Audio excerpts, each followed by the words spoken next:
ceremonial peace pipes, the pendants that some of the Cherokees used to wear during their dances, maybe a standing piece every now and then. And I have done some rattles, a few masks, and sometimes I'll pick up a piece of stone and look at it and not see anything. And I'll pray about some of the things that I do. Sometimes I'll pick up a piece and I'll see something in there right off, so I'll start carving it. And that's whenever the finished piece is done, that's what it is. I mean, my dad told me a long time ago, so you got to cut away the rough and bring out what was meant to be in the stone. Cherokee pipe stone, the steatite, it's always been used by the Cherokees for their ceremonial pipes. And the stems that I put in them, they're from the sourwood. It's what our people have done for hundreds of years. I feel that someone needs to keep it going. It's just like my dad told me. See, it's been about 32 years ago. He said, do like I did, son, learn on your own. I've seen plenty of his carvings, so that inspired me. And whenever I'd ask him a question, he'd give me an answer. So over the years, I learned how to bring out what's supposed to be in the stone. He's never taught me or anyone else. That's what inspired me, was our traditions. To tell the truth, I got kicked out of wood carving class. Amanda Crow kicked me out, told me to go find me someplace else to sit around. And it was just that I was a jokester back then. I sort of picked at her about her big ears on her bears. I called them elephant bears. I mean, I believe that if a person has the ability in them, it's a gift from our Creator. And they'll find it if they've got it. It's not all about the money. It's about the accomplishment of bringing something out of the stone.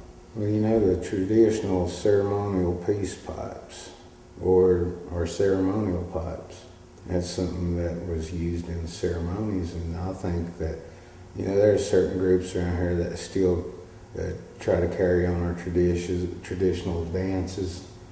And there are several of them that whenever they do them, they use the ceremonial pipes in those dances, such as ceremonial dance staffs. There's a real importance in keeping on our traditions. I was talking with some people that came, I believe it's from over in Tennessee. Somehow or another they found me, came to me and asked me to do a ceremonial pipe for them. They didn't want no one else to do it but me. And they felt that the Great Spirit, which would be God Almighty, had sent them to me. And the thing about it is, whenever they came to me and asked me to do that, they brought me some tobacco. And they asked me when I finished the piece, would I bless it for them? When I finished that piece, we were sitting there. At the time, I was living in a trailer up on the side of the mountain. When I finished that piece, they showed up, brought me some more tobacco as a gift.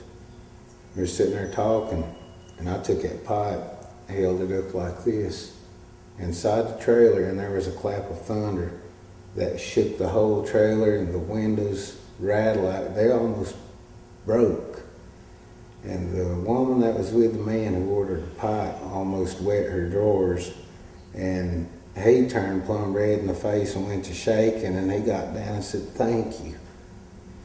I told him it wasn't me. I mean, it just happened that way.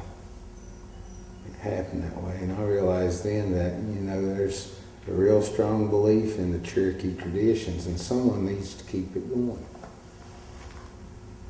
And when I'm the happiest is when we're back in the mountains looking for stone, or out on the riverbank where there's nobody else around fishing, or just walking in the woods.